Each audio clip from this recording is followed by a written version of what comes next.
Hi, good afternoon, everyone. I'm Sabrina Dami with your 13 Now update on this Tuesday, August 8th. And we start with a story you're seeing only on 13. A man accused of a gruesome crime, accused of killing his ex-wife and his girlfriend. We're learning new graphic details about this. My colleague Kumi Tucker was the only reporter in court as Timothy Taylor appeared before a judge a short time ago. And Kumi, you've learned a lot of new details on this. Yes, a lot of gruesome new details, Sabrina. We were the only television station in court today as Timothy Taylor was brought into Schenectady County Court to plead not guilty to charges of murder. It was a 7-count indictment that was unsealed in court today. Now, he's accused of 2 separate murders of 2 women in New York State, in 2 separate parts of New York State, less than 2 weeks apart. So prosecutors say in May, he had gone down to, he was in New York City. Prosecutors say that he killed his wife with a screwdriver, stabbed her to death with a screwdriver, then took off to North Carolina. Then they say that he felt remorse for that killing, but then also was very angry with his ex-wife who lived in Schenectady. So prosecutors say he then went to Schenectady, broke into his ex-wife's home and stabbed her to death. Stabbed her, they said, approximately 22 times. Equally troubling is the fact that he's alleged to have done this in front of their 2 young children, a 6-year-old girl and a 10-year-old boy, as well as her 17-year-old daughter in that apartment as well. Then he took off. There was an extensive manhunt. The beginning of June, the U.S. Marshal Service announced that they were able to capture him at a bar enjoying himself on a sunny afternoon in Philadelphia. Then he was brought back. And there's some interesting legal questions here as well, there's a New York City trial that's going on. He's been indicted for murder and possession of a weapon down in Brooklyn in Kings County.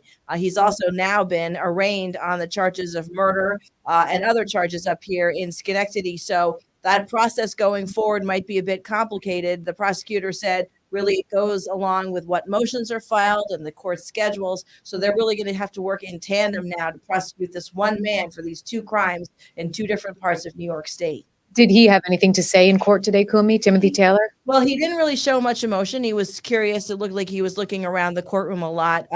The one part that he became very animated, though, was the part where the judge issued an order of protection for the 2 children that he shared with the victim in Schenectady, and for her, the victim's daughter, as well as the victim's mother. He did not care for that at all, and was speaking animatedly to his attorney about it, and then said he wasn't going to sign it. And then the judge said, well, that don't sign it, but these are binding orders. I'm going to issue them anyway. And if you violate those orders, they're binding, then you'll be facing charges for that as well. But he definitely had voiced his opposition to these orders of protection for his own children. Yes, sad story. And of course, these graphic new details coming out just today. Kumi, thank you very much for that exclusive update. We'll get more, of course, starting live at 4. Thanks, Sabrina.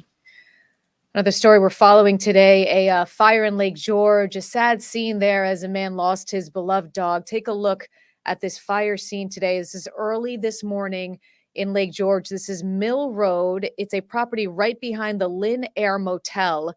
The Lynn Air Motel was damaged in this as well. I called the motel earlier today. They tell me 8 rooms are out of commission for the season. But as far as the person affected by this fire, he is the caretaker of the Wild West Ranch property. He lives there. This is his home here. You can see it's destroyed, and there's a 4-wheeler just down to the skeleton of that there. He unfortunately lost his dog in this fire. Take a listen to what he had to say to us this morning. I went to go save my dog. I'm sorry. I went to go get my dog and then he passed. And then I ran out the front door because it was black as anything in the house. His name is Tony Kiprios. He says his dog's name was Buckaroo. And he thankfully, as you can see, made it out okay. But sadly, his dog did not. And he lost everything in this fire. The Lake George Volunteer Fire Department does say it looks like this fire was accidental. But of course, the cause is still under investigation. Let's get a check on your first warning forecast right now and bring in Chief Meteorologist Paul Cayano. Not an alert day today, Paul, but we already had some rain in some parts today. Some heavier bursts of rain, Sabrina, came through the immediate capital district right around noontime. Just some instability in the air. And really, this is the way the summer's gone. You can't even go a few days without getting into something, right? And now that same line is moving through the Berkshires. You can see the site out of Pittsfield, clouds, showers, bursts of rain in parts of Berkshire County here. And on the CDPHP first warning cam, it's 68 degrees. So it's not too terribly warm with that northwest wind adding a little bit more of a chill to the air. But look at where we did get the rain, and now it's recovering. It's back to 80 in Albany now, behind those showers, high 70s from Glens Falls all the way down toward Freehold in the Catskills. So some recovery behind the showers, and I think this is going to create more instability. So while we do have that one line working its way through Berkshire County, additional pop-up showers are likely. So this first line moving right down the Mass Pike toward exit 10, that's the outlets at Lee, and then up towards 7 on into Pittsfield and Cheshire and up toward North Adams, some lighter showers. Incidentally, the same system that brought severe weather to our west yesterday brought some tornadoes to eastern Massachusetts. Look at that explosion right there over the Cape about an hour and a half ago, 2 hours ago. So you can consider us lucky. Reed's going to have more on this starting at 4 tonight about how these impactful weather systems kind of hopscotched over us. But it does look like we're going to get into a few passing showers, maybe a rumble of thunder in spots through the afternoon. So I wouldn't go without the umbrella for your afternoon activities. 78, we already talked about it being close to 80 today with those spotty showers and passing thunderstorms down into the evening. We'll dry things out. Tomorrow, beautiful 82.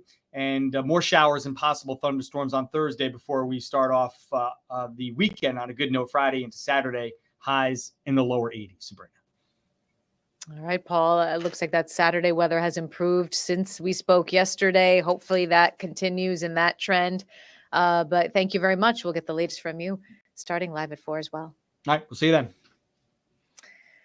All right, if you're feeling lucky and you think maybe today is the day you should try playing the lottery, definitely do it because the Mega Millions jackpot is the largest in that lottery's history. Tonight, $1.55 billion, $1.55 billion with a B. A cash option for a single winning ticket would be $757 million. So the drawing is tonight. If you have a chance, go buy a ticket. If you win, please share with me and others. That's your 13 Now update on this Tuesday afternoon. I'm Sabrina Dhami. We'll see you on air on News Channel 13 starting live at 4.